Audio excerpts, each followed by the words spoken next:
someone who has just completed 12 hours of road tripping with my 5-month-old, here are 3 tips to help you get through a road trip with your baby. Tip number 1, which I think is maybe the most important tip, is to make sure that you leave early. On our first day of road tripping, we had I want to say 7 hours ahead of us.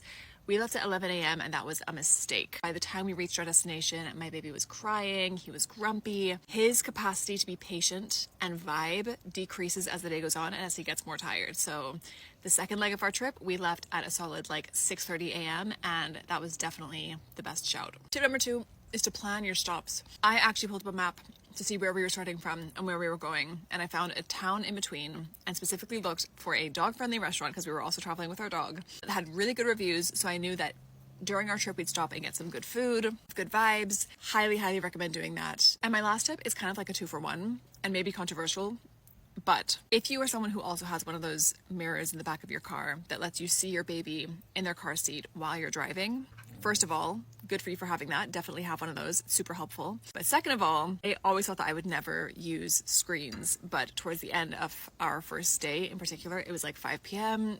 My son was just crying nonstop. I ended up just pulling up an aquarium on YouTube and sticking it with my Octobuddy onto the mirror in front of him. He quieted down, and within 15 minutes of silence and peace, he then fell asleep. So again, maybe controversial, but it worked really well for us.